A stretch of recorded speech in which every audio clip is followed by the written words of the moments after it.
Felipe Klauski bab 2669 sampai bab 2682. Bab 2669-2670. Dalam 2 hari terakhir, Felipe telah tinggal di kota Beiding. Sambil menemani dengan Mila, ia dan Jiangli dengan hati-hati menghitung kejutan antara murid utara dan selatan dan orang asing. Pada saat yang sama, mereka dengan hati-hati menyelidiki beberapa murid di belakang peringkat kekuatan. Dalam 2 hari ini, Felipe dan Jiangli hampir berdiskusi.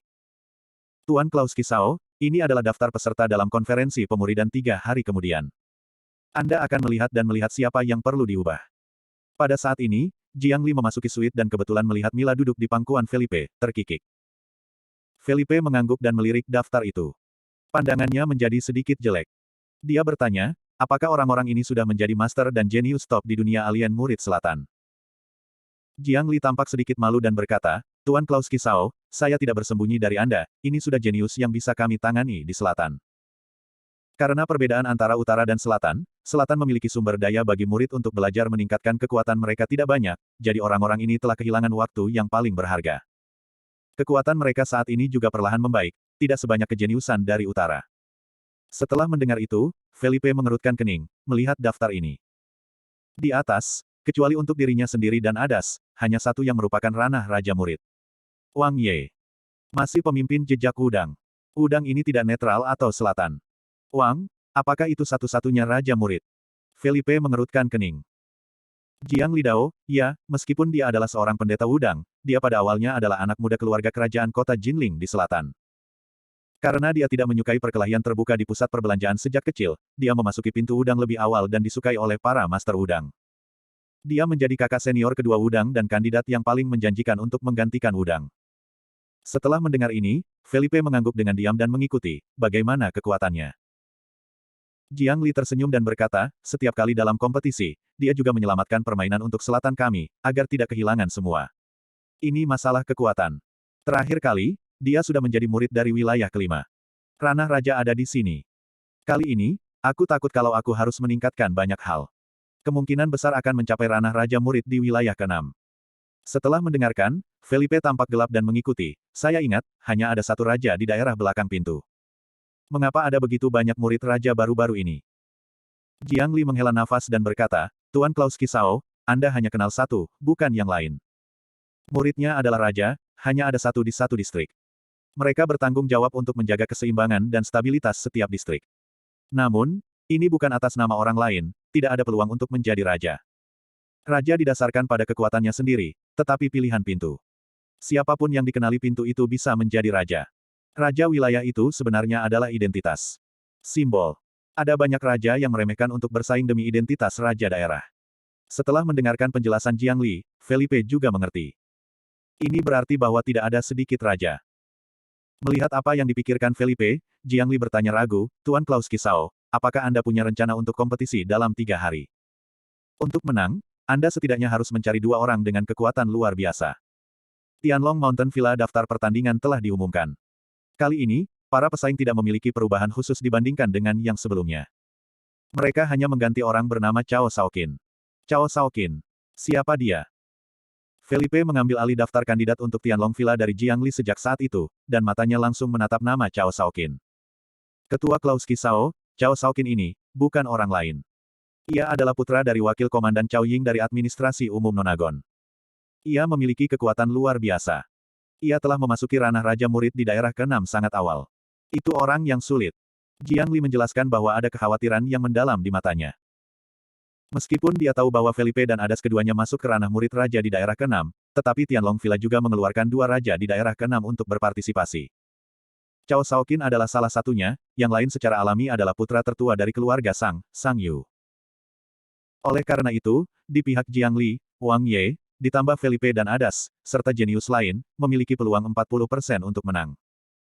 Begitu Felipe dan Adas bertemu Sang Yu dan Cao Shaoqin, maka kemungkinan memenangkan 2 keberhasilan ini sulit untuk diputuskan. Lagi pula, apa kekuatan kedua orang ini, mereka belum tahu. Felipe tampak kusam saat ini, Cao Shaoqin, dia ingat nama itu. Putra Cao Ying, tampaknya Cao Ying juga memiliki masalah dengan para murid utara. Aku tahu. Felipe berkata dengan ringan, dan setelah menginstruksikan orang-orangnya untuk mengeluarkan Mila, dia bangkit dan mengeluarkan ponselnya untuk memutar nomor telepon, di mana itu. Melalui telepon, sebuah suara malas datang dan berkata, "Tuan muda, saya menyamar di administrasi umum Nonagon, tetapi beberapa terlalu lelah. Anda harus menambahkan uang untuk pekerjaan ini." Felipe berkata dengan tak berdaya, "Ya, Anda datang ke kota Beiding dulu, ada sesuatu yang salah." Ini baik. Rick menutup telepon dan baru saja keluar dari gerbang administrasi umum Nonagon yang melonjak. Dia juga bersiul suka beberapa gadis tinggi dan seksi yang berjalan melewatinya. Kemudian dia berkedip beberapa kali dan pergi dari sini. Felipe menutup telepon di sini, memikirkannya, memutar nomor telepon Ethan Klauski, dan langsung pergi ke, datanglah ke Beiding City dan lakukan sesuatu. Di sisi Ethan Klauski, dia berjemur di pantai kota pantai dan berjemur dengan sekelompok gadis dalam pakaian renang. Pada saat saya menerima telepon dari Felipe, dia sedikit tidak bahagia dan berkata, "Saudaraku, aku sibuk, aku akan berbicara kembali nanti. Kalau begitu biarkan aku memberitahu paman kedua dan membiarkannya membawamu kembali ke keluarga Joe dan menikahi Vivi Joe." Felipe mengancam. Ethan Klauski segera mulai dari kursi pantai, dan kacamata hitamnya terlepas. Dia dengan cepat berkata, "Jangan, aku akan segera ke sana." Dia menutup telepon. Ethan Klauski tanpa henti memandangi gadis-gadis cantik main-main di pantai, menghela nafas, "Amatir, tunggu aku." Malam itu, Rick dan Ethan Klauski datang ke kota Beiding dan mengambil mobil khusus ke hotel tempat Felipe berada. Di suite hotel, beberapa orang duduk bersama. Felipe tersenyum dan memperkenalkan kepada Jiang Li, "Tuan Jiang Li, ini sepupu saya, Ethan Klauski." Jiang Li cepat bangkit dan membungkuk sedikit ke Ethan Klauski, "Tuan Klauski, Jiang Li."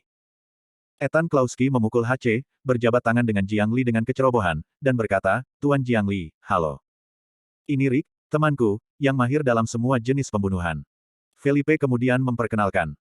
Rick berdiri saat ini, bersandar ke dinding, tangannya menggenggam dadanya, selalu mempertahankan postur yang tampan. Jiang Li mengangguk dan tersenyum, "Tuan Li." Rick mengangguk, memberi isyarat. Felipe duduk dan berkata, "Tuan Jiang Li, berapa banyak peluang yang dimiliki kedua pemain ini untuk menang?" Bab 2671-2672. Jiang Li mendengar kata-kata itu dan memandang keduanya, diam-diam mengamati sebentar, dan bertanya, "Tuan Klauski Sao, saya tidak bisa melihat kedalamannya, sepertinya tidak ada fluktuasi energi dan peraturan. Apakah mereka bukan murid?" Felipe tersenyum dan berkata, "Bukan itu, pertunjukan bagus masih akan datang, Tuan Jiang Li, mari kita tonton perlahan-lahan." Mendengar kalimat ini, Jiang Li tidak tahu harus berkata apa, tetapi lebih memperhatikan Ethan Klauski dan Rick. Mungkin, Tuan Klauski Sao memiliki pertimbangannya sendiri.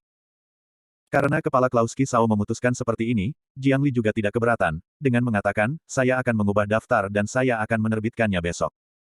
Felipe mengangguk, dan Jiang Li mengurus sisanya. Dan dia, Ethan Klauski, Rick dan Adas meninggalkan hotel bersama dan pergi ke pertunjukan malam terbesar di kota Beiding.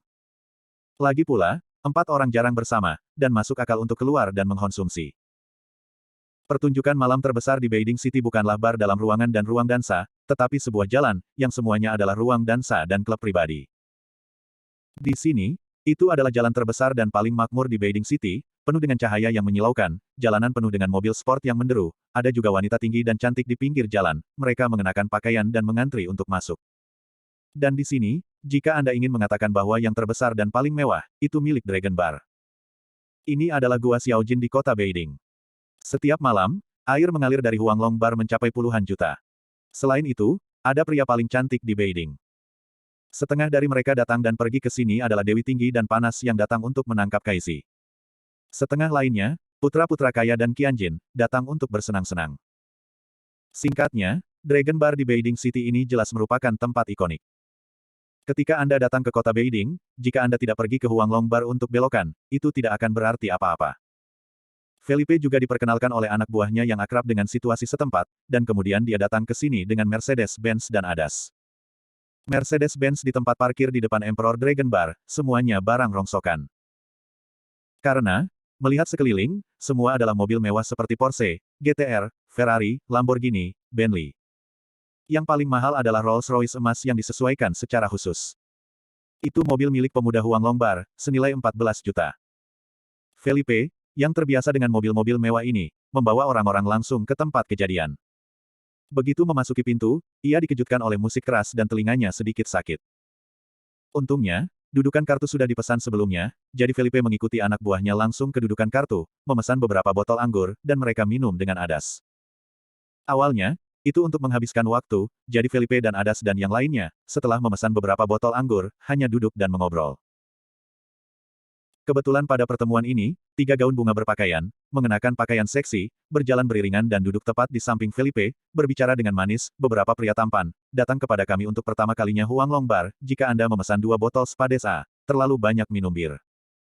Felipe tersenyum, menjaga jarak dari wanita yang mengenakan rok suspender hitam di sebelahnya, menariknya ke belakang dan memegang tangannya, berkata, maaf, kita terbiasa minum bir. Jika Anda ingin menjual anggur, cari orang lain. Wanita itu tidak marah ketika mendengar itu, dia meremas ke Felipe dan berkata, oh, pria tampan, bukan hanya untuk bahagia ketika kamu keluar untuk bermain. Beberapa botol anggur tidak mahal. Selama pria tampan itu memesan, para saudari akan menemani kamu minum. Dan, selama pria tampan itu bisa meminum kita, beberapa saudara perempuan, apapun yang pria tampan itu hukum. Dengan mengatakan itu, wanita itu mencondongkan tubuh ke telinga Felipe dan menggunakan suara lembut yang serak untuk mengatakan, tidak apa-apa untuk membawanya ke hotel gelombang. Ini adalah godaan yang terang-terangan. Secara umum, ketiga wanita ini, yang terlihat baik dan memiliki sosok yang baik, termasuk dalam posisi sang dewi. Jika ini berubah menjadi muda normal, Anda mungkin tertipu. Tapi Felipe berbeda, semua ini buruk dalam bermain. Dia menyesap bir di tangannya dan tersenyum tipis, tidak lagi, keluar, kesehatan itu penting. Kalimat ini segera membuat marah wanita itu. Dia segera membeku, berdiri, menamparkan gelas di tangan Felipe, dan memarahi, nak, apa maksudmu? Menjijikkan gadis ini kotor. Kamu tidak melihat siapa gadis ini. Jangan berani datang tanpa uang bar Huang Long habis, dan berani meninggalkan gadis ini. Kamu mencari kematian. Felipe mengerutkan kening, menatap wanita itu tanpa daya, dan berkata, Nona, kaulah yang menjual anggur. Aku tidak perlu melakukannya.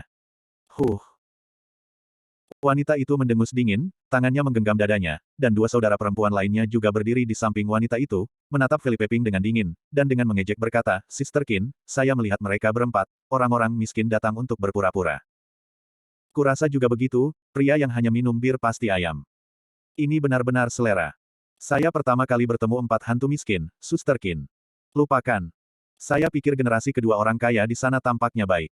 Mereka bermain dengan baik. Wanita yang dipanggil Sister Qin tampak kedinginan saat ini dan bersenandung 2 kali, tidak, anak ini baru saja menyebut saya kotor, saya tidak bisa membiarkannya pergi. Kecuali dia meminta maaf kepada saya. Didengar bahwa 2 saudara perempuan kecil mengarahkan tombak mereka ke arah Felipe dan berkata, apakah kamu mendengar saya, mohon maaf kepada saudara perempuan kami Qin, ayam. Mendengar ini, Felipe berkata tanpa daya, saya hanya mengatakan yang sebenarnya. Mengapa, saya disodok di tempat yang sakit dan menjadi marah dan marah. Kamu. Kain sutera, kamu berani sombong. Oke. Kamu tunggu, lihat bagaimana gadis ini membersihkanmu. Sister Qin berbalik dan berjalan dengan sepatu hak tinggi. Felipe dan Adas saling memandang, tetapi mereka juga tidak berdaya. Ketika beberapa orang terus minum, tiba-tiba, suara laki-laki yang buruk datang dari kejauhan, apakah keempat pena ini yang membuat Sister Qin tidak bahagia? Pembicaranya adalah generasi kedua yang kaya dengan suasana genit, mengenakan kemeja bunga, kalung emas yang tergantung di lehernya, dan arloji tangan lebih dari 100.000 chartiers. Ya, hanya beberapa dari mereka. Terutama ayam itu, benar-benar mengutukku. Huasi, kamu harus meludahkan napasku malam ini. Sister Qin seperti ayam jantan saat ini, dan dia berjalan dengan 4 pria muda.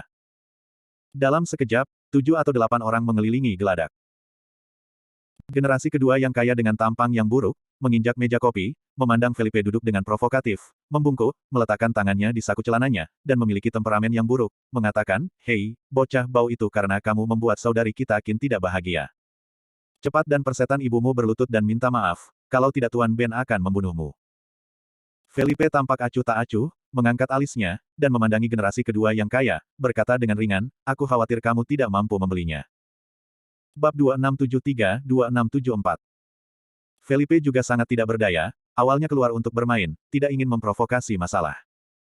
Namun, melihat postur di depan saya, anak-anak kaya ini tidak akan membiarkan diri mereka pergi dengan mudah. Kakak kaya pemimpin, setelah mendengar kata-kata Felipe, tampak dingin dan mencibir, aduh, bocah bau, itu sangat konyol. Apakah Anda tahu di mana ini? Apakah Anda tahu apa nama tuan muda ini? Berani dengan tuan sombong, apakah Anda takut tidak tahu cara menulis kata-kata mati? Pada saat yang sama, saudara lelaki kaya itu mengulurkan tangannya di depan Felipe Ping.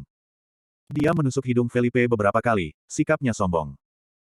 Beberapa teman di belakangnya, termasuk 3 wanita sebelumnya, juga semua mengejek dan melihat ke arah yang bersemangat, mengatakan, Aku tertawa dan berani berpura-pura bertarung dengan kita. Aku benar-benar tidak tahu bagaimana menulis kata-kata mati. Sampah. Kecoa yang sakit, tanpa uang, datang ke bar Huanglong untuk minum, dan bir yang dipesannya, itu adalah tawa. Kakak Qin, mari kita buang sampah ini. Menghadapi sarkasme dan ejekan dari anak muda biasa, Felipe terlihat cuek dan menyesap minuman dari selimut. Dia memandangi generasi kedua yang kaya yang masih bersumpah pada dirinya sendiri dan berkata, berikan 3 angka. Keluar dari depanku. Kalimat ini segera membuat Su Binchen kesal. Dia telah tumbuh begitu besar sehingga dia tidak pernah dipandang rendah. Belum lagi bahwa pihak lain membuatnya pergi. Di masa lalu, dia mengatakan kalimat ini, mengintimidasi pihak lain dan membiarkan pihak lain pergi. Hari ini, sebenarnya berbalik sebaliknya. Hahaha. Menarik. Su Binchen tertawa 2 kali dengan segera, bocah yang busuk, apakah Anda memiliki pukulan otak? Apakah Anda berani mengancam Tuan Muda Ben? Apakah Anda tahu apa yang disebut Tuan Muda Ben? Tuan Muda Ben disebut Su Binchen, anak muda keluarga Su di kota Beiding. Keluarga Su, Anda telah mendengar. Keluarga Su. Di Beiding City, itu juga merupakan 10 besar keluarga besar dan salah satu raksasa di industri real estate Beiding City. Huanglong Bar ini secara alami memiliki beberapa saham di Su Binchen. Karena itu, dia adalah salah satu dari 4 pangeran di sini. Pangeran terbesar secara alami adalah bos besar di belakang bar kekaisaran ini, putra keluarga Cao, Cao Shaoqin. Karena itu, sedikit orang yang berani membuat masalah di bar Huanglong, yang mendorong Su Binchen dan putra-putra kaya lainnya untuk bangga. Benar-benar memperlakukan ini sebagai kebun belakang Anda, lakukan apapun yang Anda inginkan. Selain itu, reputasi keluarga Su di Beiding City tidak kecil. Kebanyakan orang mendengarkan nama keluarga Su. Dan, pada kenyataannya, itu sama.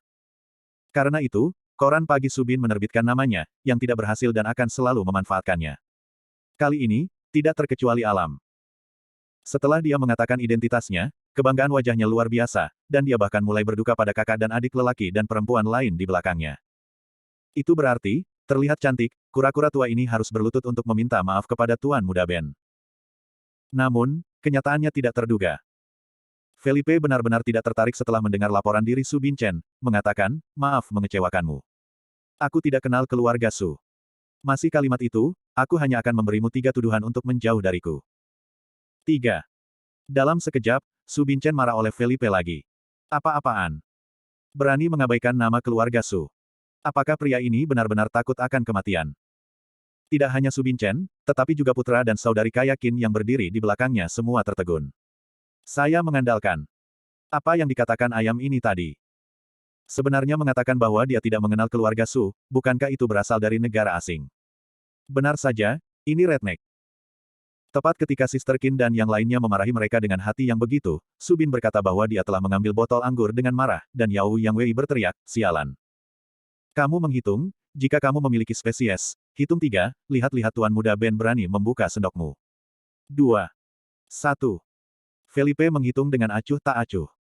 Ketika dia melihat Su Binchen masih berdiri di depannya, dia menggelengkan kepalanya tak berdaya, maaf, kamu mencegahku minum. Ledakan.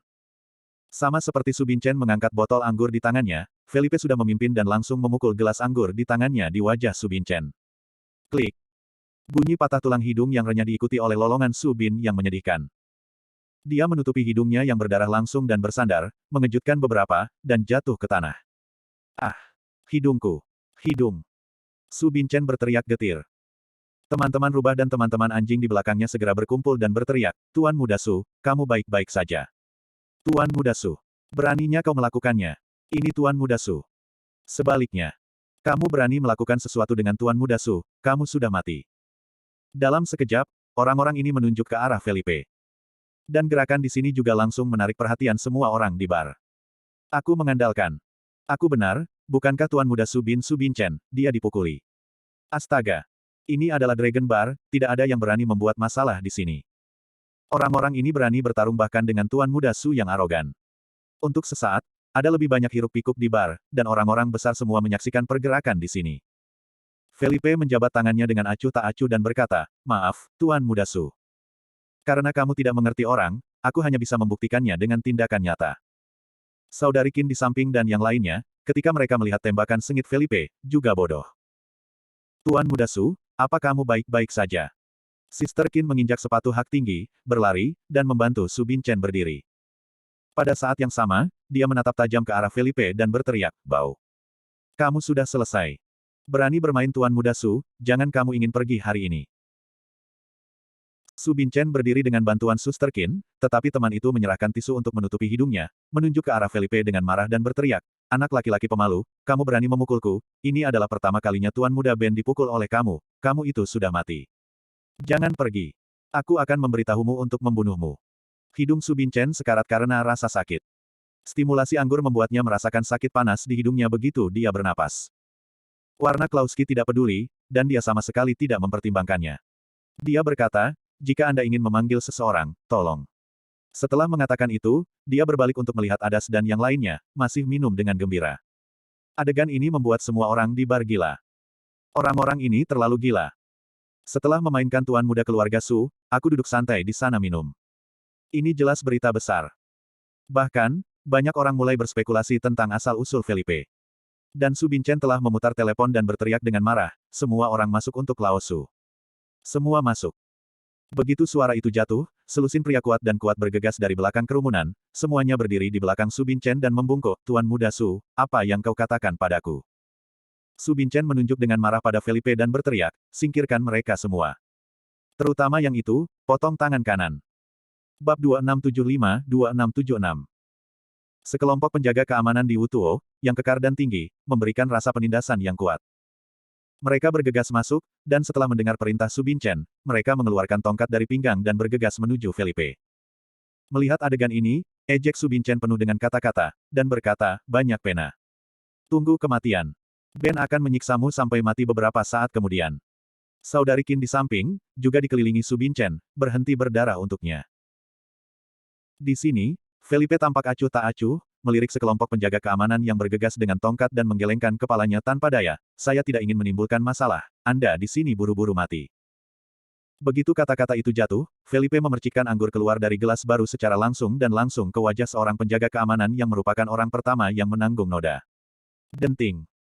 Petugas keamanan tertegun oleh percikan air, dan dengan cepat menyeka air di wajahnya dengan tangannya. Tongkat di sisi lain dipukul oleh kepala Felipe. Ledakan. Tapi, detik selanjutnya, Felipe mengangkat tangannya dan langsung menyambar tongkat gendongan yang dipukul oleh penjaga keamanan. Kemudian, dia memutar lengannya dan mengambil tongkat gendongan dari penjaga keamanan.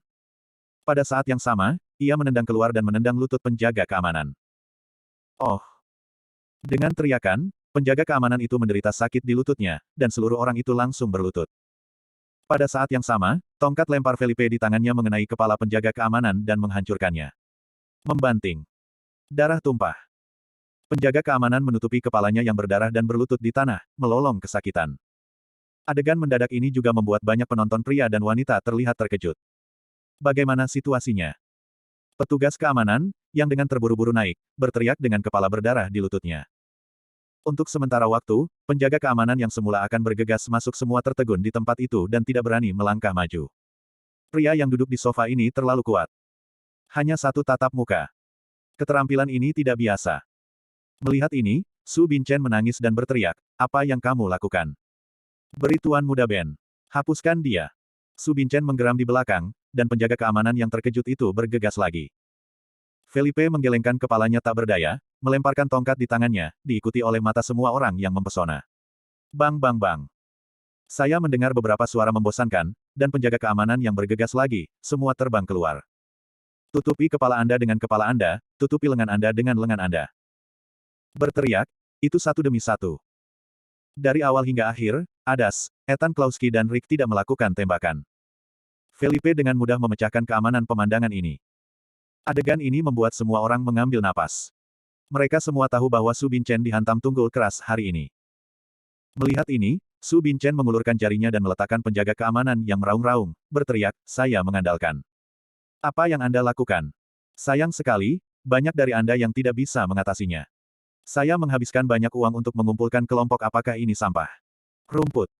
Su Binchen cemas, mengangkat alisnya dan menatap Felipe dengan tongkat selempang berdarah di tangannya, dan memarahi, "Nak, kau hanya tidak mau menatapku. Aku mengalahkan Tuan Muda Ben, dan aku mengalahkan Tuan Muda Ben yang, kurasa Anda tidak ingin keluar dari Dragon Bar ini hari ini."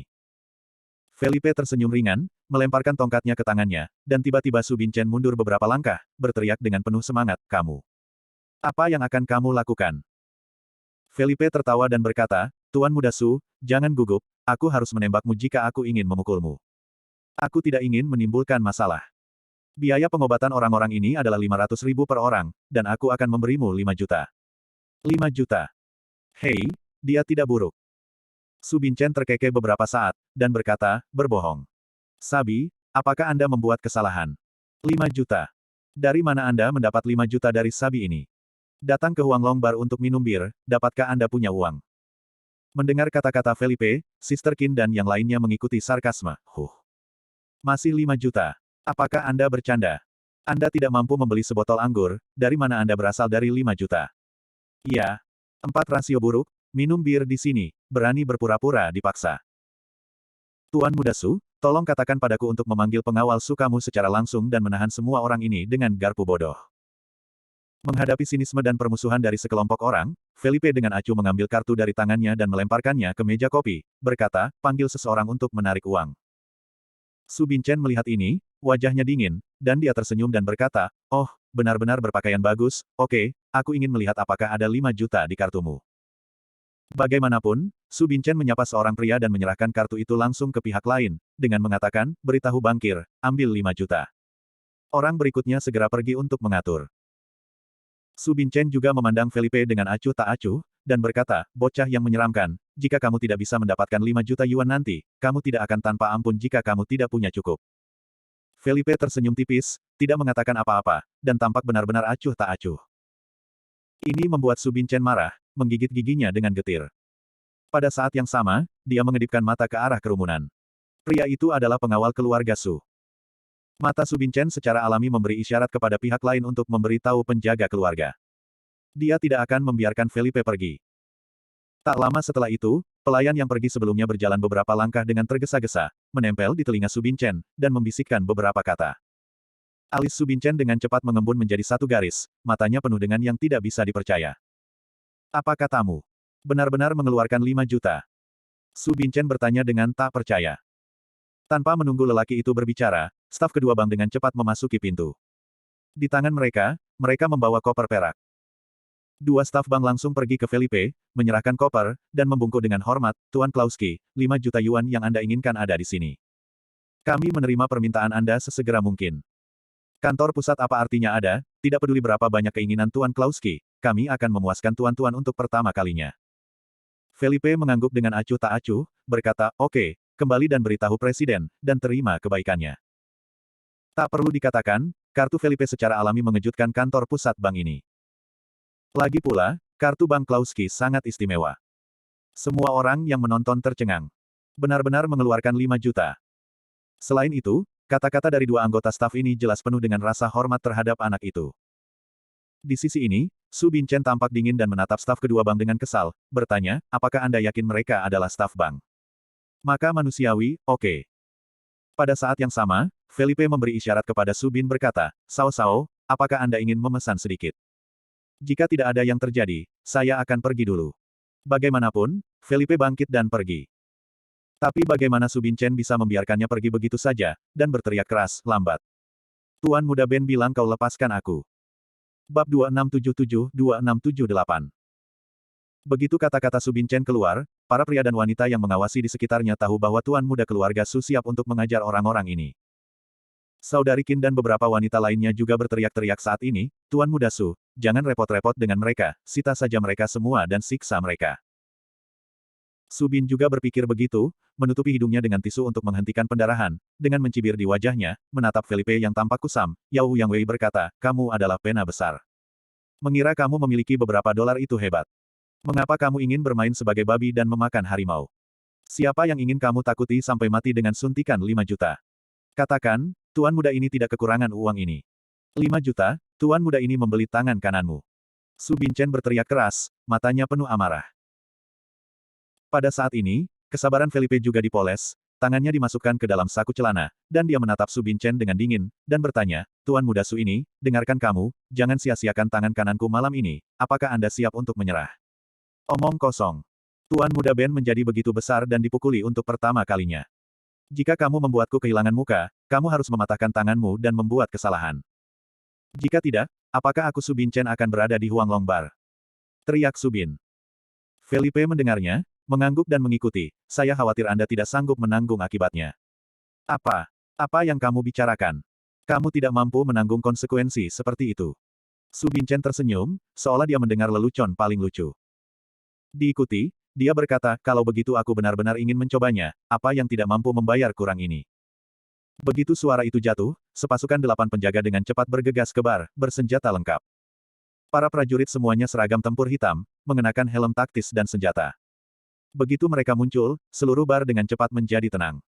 Semua pria dan wanita, semua terjepit ke samping saat ini, takut menimbulkan masalah. Dan pasangan pasukan keamanan bersenjata lengkap ini juga dengan cepat masuk dan berjalan di belakang Su Binchen, berteriak dengan hormat, Tuan Muda. Kapten yang memimpin tim memandang Su Binchen dengan hormat dan berkata, Tuan, sudah terlambat, tolong hukum dia. Su Binchen meliriknya dan melambaikan tangannya secara langsung, Kapten Song, segera tangkap semua orang ini untukku. Terutama yang itu, berikan tangan kanannya terlebih dahulu, lalu biarkan dia berlutut dan bersujud kepadaku. Kata-kata Su Binchen bergema di bar. Siapapun yang mendengar, gendang dalam hatinya. Ini bukan penjaga keamanan yang berada di bar sebelumnya, ini adalah penjaga sebenarnya dari keluarga Su. Semua prajurit. Siapapun yang membawa senjata di tangannya dimuat dengan senjata. Alasan mengapa keluarga Su memiliki tim pendamping adalah karena kakek dari keluarga Su pernah memenangkan kehormatan, dan kemudian kota Beiding memberi keluarga Su. Selain itu, karena keluarga Su terlibat, mereka juga secara pribadi merekrut beberapa orang untuk melayani sebagai penjaga keluarga Su. Secara umum, Su Binchen sekarang terprovokasi, dan pengawal keluarga Su menembak, tidak peduli siapa lawannya, itu akan sial. Oh, kupikir bocah bodoh itu ditanam. Para pengawal keluarga Su ada di sini, dia sudah mati. Bukan. Sungguh sombong sebelumnya, satu suap 5 juta. Benarkah generasi kedua yang kaya itu bisa merajalela? Di Beiding City, tidak hanya punya uang, tetapi juga punya kekuatan. Sekelompok orang mulai berdecak dengan Twitter. Kapten Song, yang memimpin tim di belakang Su Binchen, diperintahkan oleh Su Binchen. Itu juga berbalik dengan cepat, dan matanya sedingin pisau, menatap Felipe dalam kematian, dan berkata dengan dingin, ambil semuanya. Dalam sekejap, tim pengawal 8 anggota segera mengarahkan pistol ke Felipe. Keempat pria itu mendekat dengan senjata, siap untuk menahan Felipe. Pada saat inilah Felipe mengangkat alisnya dengan dingin dan memandang tim pengawal 8 anggota dengan acuh tak acuh. Dia berkata, kamu juga asal pengawal, tetapi kamu tidak pandang bulu, jadi ambil orang tanpa pandang bulu. Dihadapkan dengan pertanyaan Felipe, Kapten Song yang terkemuka, dengan sepasang kerutan dingin, memutar matanya dan berkata, maaf, Anda tidak berhak untuk menanyakan aturan perilaku kami. Kami adalah penjaga keluarga Su, dan mereka diperintahkan oleh keluarga Su. Kalahkan mereka. Dalam sekejap, beberapa senjata diarahkan ke kepala Felipe dan Adas. Mata Felipe dingin, dan dia berbalik ke Adas, Ethan Klauski dan Rick, dan berkata, sepertinya kita terlalu rendah hati. Pada saat ini, Ethan Klauski mencibir, saudaraku, ingin aku mengatakan, aku akan membawa seseorang untuk menghancurkan keluarga Su ini secara langsung, dan mengomel dengan mereka. Karena mereka berani menembak kita, maka jangan salahkan kita. Felipe berpikir sejenak dan berkata, kami baru saja datang ke Beiding City, kami masih tidak menyebabkan terlalu banyak masalah. Lagi pula, kompetisi dalam 3 hari lebih penting. Ethan Klauski mengerutkan kening, berkata, aku tak takut pada apapun. Sebuah keluarga kecil di Beiding City, aku bisa memadamkannya dengan 1 jari, dan itu tidak akan lebih dari 10 menit. Pada saat ini, ketika dia mendengar percakapan antara Felipe dan Ethan Klauski, Su Binchen langsung meledak. Berbaring. Apa maksud kedua orang ini? Tidak melihat penjaga mereka memegang senjata di kepala mereka. Mereka berani berbicara begitu saja tentang bagaimana menghancurkan keluarga Su. Penuh kebencian. Benar-benar keji. Bukan hanya dia, tetapi orang-orang yang menonton di sekitar juga tertegun. Saya mengandalkan. Siapa orang-orang ini, bukankah mereka akan gila? Menunjuk pistol, apakah diskusi sepele seperti itu harus menghancurkan keluarga Su yang mempesona? Saat menghancurkan keluarga, Anda hanya perlu menggerakkan mulut. Gila. Orang-orang ini pasti takut gila. Pada saat ini, Su Binchen berteriak dengan marah, Kapten Song, apa yang kamu lakukan untuk sementara waktu, berikan aku semuanya. Song Fangming juga memiliki kulit kusam. Dengan tangan besar mengenakan sarung tangan taktis, Shen Seng berteriak, turun. Dalam sekejap, mengincar 4 senjata Felipe dan semua baut pengaman ditarik. Selama mereka berani melawan, para pejuang penjaga ini akan menembak mereka tanpa ragu-ragu. Namun, detik berikutnya, sebuah adegan yang mengejutkan semua orang terjadi. 4 klik. Keempat Felipe, yang menembak pada saat yang sama, secepat kilat, dan langsung mengarahkan 4 senjata ke penjaga mereka, semuanya ditangkap. Pada saat yang sama, mereka menembak dengan keras dan membanting beberapa kali. Keempat prajurit penjaga semuanya jatuh ke tanah sebelum mereka mengerti apa yang sedang terjadi. 4 penjaga yang tersisa, termasuk Song Fangming, juga tercengang dan tidak bisa mempercayainya. Ini, keterampilan ini, kecepatan ini. Itu tidak di level yang sama. Hampir seketika, Song Fangming menilai kekuatan Felipe Ping. Benar-benar tingkat Raja Perang. Apa yang diprovokasi Guru Su? Bagaimana bisa pria dengan level ini menjadi karakter yang sederhana? Bab 2679-2680. Pada saat yang sama, Song Fangming juga menampilkan apa yang dikatakan Felipe dan Ethan Klauski barusan. 10 menit, keluarga Su bisa dimusnahkan. Sekarang, Song Fangming menggigil tanpa sadar, tiba-tiba merasa bahwa orang-orang ini sepertinya tidak bercanda. Keterampilan ini bukan orang biasa, kekuatan di belakangnya mungkin sangat kuat. Jika Anda benar-benar ingin menghancurkan keluarga Su, mungkin itu bukan tidak mungkin. Jadi, dalam sekejap, Song Fangming mundur 2 langkah, menghalangi bagian depan Su Binchen, untuk mencegah serangan tiba-tiba pihak lain. Lagi pula, tugasnya adalah melindungi Su Binchen. Begitu Su Binchen mengalami kecelakaan, dia pasti akan dipukuli sampai mati oleh bos keluarga Su. Felipe tersenyum tipis, bermain dengan pistol yang ditarik dari pinggang penjaga di tangannya. Dia berkata, saya sangat tidak menyukai senjata besar. Pistol ini cukup bagus. Tipe Beretta 92F Italia, amunisi bara belum 9 mm, panjang penuh 217 mm, senapan kosong beratnya 0,96 kg, kecepatan awal 333,7 ms, jarak efektif 50 meter, dengan akurasi tinggi. Tanpa diduga, penjaga kecil keluarga Su di Beijing City, benar-benar layak mendapatkan pistol semacam itu, sedikit mengejutkan saya. Mendengar perkenalan Felipe, orang-orang yang tidak mengerti semuanya mengekspresikan ekspresi terkejut. Karena saya tidak mengerti, saya merasa Felipe mengatakan begitu banyak istilah profesional, rasanya sangat baik. Untuk Song Fangming, Felipe benar-benar benar. Dia tahu senjata dengan baik. Ini lebih dari cukup untuk membuktikan ide di benak Song Fangming. Lawannya juga dari kelompok pertempuran. Karena mereka berasal dari kelompok klan, mereka juga memiliki kekuatan seperti itu, yang cukup untuk menunjukkan bahwa klan pihak lain sangat istimewa. Dan sangat mungkin, level pihak lain tidak rendah. Sesuatu akan terjadi. Su Binchen memprovokasi keberadaan seperti itu, sangat mustahil untuk menjadi baik. Song Fangming berpikir sejenak dan membuat keputusan berani, mengatakan, teman-teman ini, betapa tersinggung barusan, sekarang saya akan membayar beberapa untuk tuan muda kita. Ini adalah akhir dari masalah ini. Mendengar keputusan tiba-tiba Song Fangming, Su Binchen meledak. Dia langsung berteriak, Song Fangming, apa omong kosongmu? Apa yang membuatmu meminta maaf padaku? Apakah Tuan Muda Ben perlu meminta maaf? Tuan Muda Ben memintamu untuk mengambil semuanya, bukan untuk memintamu mengakuinya. Su Binchen meledak dengan cepat. Para penjaga keluarga Su, ini adalah satu-satunya pertemuan, mereka takut untuk meminta maaf. Di mana dia meletakkan wajah Su Binchen? Akankah dia masih berada di Beijing City di masa depan? Namun, Song Fangming dengan cepat berbalik dan berbisik kepada Su Binchen, Tuan, dengarkan aku, orang-orang ini memiliki keterampilan yang luar biasa, dan dia sangat akrab dengan senjata ini. Aku curiga mereka cenderung menjadi anggota kelompok perang, dan levelnya tidak boleh rendah. Satu hal lebih baik daripada satu lebih sedikit, Master, mari kita hindari ujung yang tajam terlebih dahulu, dan belum terlambat untuk membuat keputusan ketika saya kembali untuk menyelidiki identitas mereka. Tidak. Su Binchen meraung dan langsung menyela kata-kata Song Fangming, mengatakan, Tuan Muda Ben Kai tidak peduli dengan identitas mereka. Apa kelompok pertempuran itu bukan kelompok pertempuran, di sini kota Beiding, adalah bar naga kaisar. Berbaring di perutmu. Mendengar ini, wajah Song Fangming bergetar. Tuan muda itu manja dan kesombongannya tak terhindarkan. Tuan, masalah ini benar-benar membutuhkan pertimbangan jangka panjang. Dengan cara ini, saya akan mengirim Anda kembali terlebih dahulu. Selebihnya, saya akan kembali dan bertanya kepada orang tua itu apa maksudnya. Ketika Song Fangming tidak dapat mengkonfirmasi identitas Felipe, dia tidak ingin bertindak gegabah sama sekali. Karena kinerja Felipe hanya menakuti Song Fangming. Ledakan. Pada saat ini, Su Binchen mengangkat kakinya secara langsung, menendangnya ke perut Song Fangming, menendangnya keluar, dan kemudian mengeluarkan pistol dari pinggangnya, membidik Song Fangming, dan berteriak, sial. Song Fangming, kau benar. Di pihak mereka. Berani memblokir Tuan Muda Ben.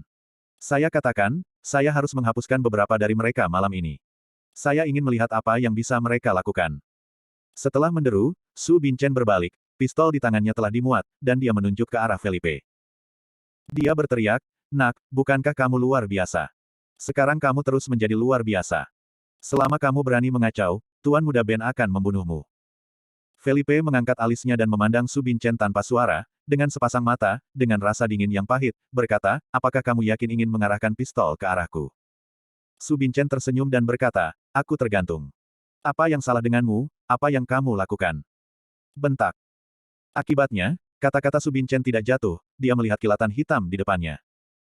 Segera mengikuti, pistol di tangannya menghilang, dan pada saat yang sama, tamparan keras jatuh langsung di pipinya. Ketika dia bereaksi, dia menyadari bahwa Felipe memiliki kedua senjata di tangannya saat ini, dan semua peluru dimuat dan mengarah ke kepalanya. Dalam sekejap, Su Binchen panik, kakinya gemetar. Dia bahkan tidak bisa peduli dengan rasa panas di pipinya. "Kamu, apa yang ingin kamu lakukan? Aku bisa memberitahumu, aku adalah tuan muda keluarga Su. Jika kamu berani memperlakukan aku, ayahku tidak akan pernah membiarkanmu pergi." Su Binchen Qiang menanggung rasa takut di hatinya dan mengancam. Dia tidak bisa membayangkan bagaimana dia bahkan tidak melihat bagaimana lawannya menembak.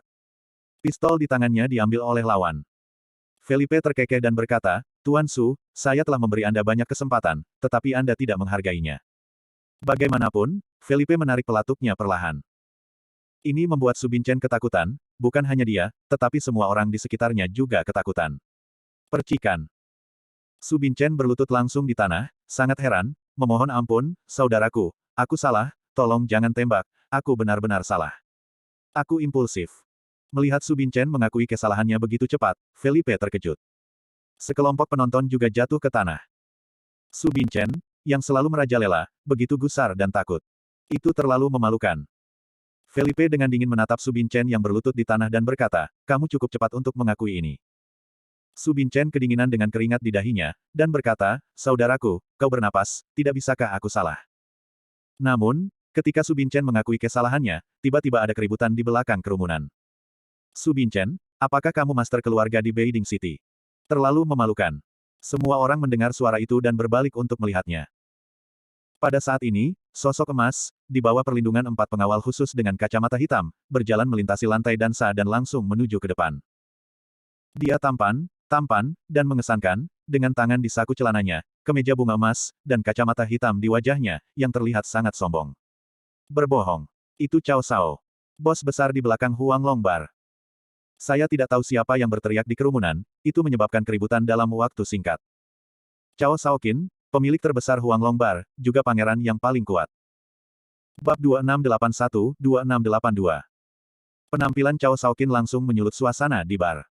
Para penonton pria dan wanita semua tertegun, melihat pria tampan yang dilemparkan, tertegun karena terkejut. Bukan karena hal lain, hanya karena itu adalah putra mahkota di belakang Dragon Bar. Tuan Cao, Cao Shaoqin. Keluarga Cao, di utara, adalah salah satu yang terbaik di keluarga. Itu adalah keluarga besar yang hidup di dunia. Keluarga Cao jarang muncul di dunia luar atau memiliki pengaruh awal. Karena aturan keluarga Cao sangat ketat, anak-anaknya tidak boleh terlalu umum. Namun, bahkan jika aturan keluarga Cao ketat, itu tidak bisa menghentikan reputasi keluarga Cao menyebar di seluruh dunia. Cao Shaoqin ini adalah satu dari sedikit keluarga Cao yang memiliki pengaruh di dunia sekuler. Pada saat ini, Cao Shaoqin memandang dengan angkuh pada Su Binchen yang berlutut di tanah memohon belas kasihan, dan kemudian mengarahkan pandangannya pada Felipe, yang tersenyum dan berkata, "Tuan Klauski, bertemu untuk pertama kalinya." Felipe mengerutkan kening, dan Cao Shaoqin tampaknya memperhatikan dirinya untuk waktu yang lama. Su Binchen melihat Cao Shaoqin datang pada saat ini, dan segera bangkit dari tanah, berteriak, "Cao Shao, kau harus menjadi tuan bagiku, anak ini, begitu sombong. Sungguh menyakitkan begitu banyak penjaga, dan memaksaku untuk meminta maaf. Saya tidak bisa menelan napas ini, saya harus mengajarinya dengan keras." Su Binchen tidak secara langsung mendengarkan nama Felipe dari Cao Shaoqin, dan segera berteriak, menatap Felipe dengan dingin, berteriak, "Bocah yang bandel, kau sudah mati." Cao Shao maju, "Hal ini kurang Anda belum selesai. Ini adalah penjahat khas." Dia berlutut di tanah untuk belas kasihan detik sebelumnya, dan memalingkan wajahnya langsung detik berikutnya. Benar-benar mendominasi. Felipe melihat ke samping, kilatan dingin melintas di sudut matanya, dan ketika dia mengangkat tangannya, pantatnya menghantam wajah Su Bin. Klik. Gigi depan Su Binchen tiba-tiba hancur. Dia penuh darah, melolong dengan menutup mulutnya. Kamu berani. Su Binchen hampir tidak terluka mati. Tentu saja dia sangat marah. Cao Shaoqin berdiri di sini, dan lelaki sialan ini berani menembak dirinya sendiri. Ini bukan untuk mengambil mata Cao Shaoqin sama sekali. Dan Felipe memberinya tatapan dingin, terlalu banyak omong kosong, untuk memberimu pelajaran. Setelah mengatakan itu, dia menoleh untuk melihat Cao Shaoqin dan tersenyum samar, Tuan Cao ingin menggantikannya. Cao Shaoqin tersenyum sedikit dan berkata, bagaimana menurutmu? Felipe mengangkat bahu dan menyerahkan pistol di tangannya, berkata dengan acuh tak acuh, saya pikir Tuan Cao datang secara kebetulan hari ini, seolah-olah dia secara khusus menunggu saat ini. Cao Shaoqin mendengar kata-kata itu dan tersenyum dua kali, dan berkata, yah, Anda sudah bisa menebaknya. Saya telah menonton di lantai atas, hanya untuk melihat orang seperti apa Tuan Klauski muda, yang dikabarkan, sekarang lihatlah ayo, apakah itu normal, hanya karena kamu memiliki temperamen yang buruk. Mendengar ini, Felipe terkekeh dan berkata, Tuan Cao, jika Anda ingin mengambil keuntungan dari lidah Anda, membujuk Anda untuk menyerah. Orang seperti apa saya? Saya hanya tahu jika saya berhubungan. Cao Shaoqin mendengar itu, mengangkat alisnya, dan memandang Su Binchen, yang berteriak di sebelah matanya, dan berkata, bawa Tuan Muda Su turun. Su Binchen marah dan benci pada saat ini, berteriak, Cao Shao, kamu harus membuat keputusan untukku, kamu harus mati dia. Aduh, sakit, cepat bawa aku ke rumah sakit. Setelah menyaksikan Su Binchen menunggu beberapa orang untuk pergi, Cao Shaoqin tiba di Felipe, jika keluarga Klauski Sao tidak keberatan, datang ke kotak saya untuk duduk. Setelah mendengar ini, Felipe mengerutkan kening, dan ada beberapa perlawanan di hatinya. Dia tidak memiliki kasih sayang untuk Cao Yingke. Itu karena dia bahwa Mila dirancang untuk diculik. Karena itu, ia tidak memiliki kasih sayang untuk putra Cao Ying, Cao Shaoqin. Maaf, saya keberatan. Felipe langsung menolak, dan kemudian berkata kepada Adas dan yang lainnya di belakangnya, ayo pergi. Namun, begitu mereka bangun, pengawal yang sangat istimewa di belakang Cao Shaoqin langsung memblokir jalan Felipe. Kemudian terdengar suara suam-suam kuku Cao Shaoqin, Tuan Klauski Shaoqin, Anda tidak akan terlalu sering memberi saya wajah Cao Shaoqin. Tidak bisakah berhasil, keagungan Klauski muda Anda, apakah Anda takut saya tidak akan berhasil? Setelah mengatakan ini, Cao Shaoqin sombong, dan wajahnya bangga. Felipe mengerutkan kening, matanya dingin, dan melirik keempat pengawal Kaujia khusus yang menghalangi jalan. Kamu juga ingin menghentikanku? Kata Felipe Han. Adas, Ethan Klauski, dan Rick di belakangnya berdiri pada saat yang sama, mata mereka dingin. Pengawal dengan identitas khusus di sisi yang berlawanan tidak menyerah sama sekali, dan berkata dengan dingin, Tuan muda saya mengundang beberapa kotak untuk duduk, tolong. Ini agak kasar. Pembunuhan di mata Felipe terungkap, dan dia berkata dengan dingin, bagaimana jika aku tidak pergi? Dalam sekejap, niat membunuh yang kuat datang dari Felipe. Suasana di sekitarnya langsung menjadi sangat dingin. Hampir semua orang merasakan suasana yang sangat dingin dari Felipe. Napas ini, hanya paparan instan, membuat banyak orang gemetar di dalam hati mereka, dan bahkan semacam gemetar dari lubuk jiwa. Pengawal khusus keluarga Cao, setelah mendengar jawaban Felipe, masih memiliki wajah yang sama, dan nadanya masih dingin dan berkata, kalau begitu aku minta maaf semuanya. Bagaimanapun, mereka akan melangkah maju dan mengambil orang yang lurus. Cao Shaoqin tampak seperti film, berdiri di tempat, dengan sedikit sinis di sudut mulutnya. Melihat ini, Felipe berkata dengan suara rendah, lihat sampai mati. Ledakan. Dia meninju keluar dan membidik pengawal khusus berjalan ke arahnya. Namun, pihak lain sepertinya menduga bahwa Felipe akan menembak, dan benar-benar langsung menembak, dan pukulan yang sama keluar. Ledakan. Tinju yang tumpul, membunyikan sekeliling, membuat semua orang merasa gemetar. Keduanya berdiri di tempat yang sama, garisnya tidak bergerak. Begitu hati Felipe bertahan, alisnya berkerut, dan dia segera mengerti. Dan tim pengawal khusus, bukan orang biasa, tetapi murid. Apalagi kekuatannya tidak rendah. Benar-benar bisa menahan pukulannya. Melihat Adas dan mereka lagi, mereka diselesaikan oleh pihak lain di saat perlawanan. Pada saat ini, Cao Shaoqin tertawa dua kali, dan dia sudah tahu seperti apa dia, berkata, Tuan Klauski Shaoqin, jangan repot-repot. Mereka bukan orang biasa. Mereka adalah pengawal di sebelah ayah saya. Kekuatan mereka tidak di bawah saya. Oh, bagaimana kalau akan duduk di kotak saya? Mendengar ini, Felipe mengerutkan kening. Kekuatannya bukan di bawah Cao Shaoqin, maksudnya, keempat orang ini, benar-benar mengenai kerajaan Raja Murid di daerah ke-6. Sangat menakutkan. Cao Ying sebenarnya memiliki pengawal yang kuat. Wajah Felipe tenggelam, dan matanya tertuju pada Adas, Ethan Klauski, dan Rick. Mereka bertiga juga menggelengkan kepala secara diam-diam, artinya tidak perlu memulai konflik sekarang. Sederhananya, Felipe menjawab, pimpin jalan.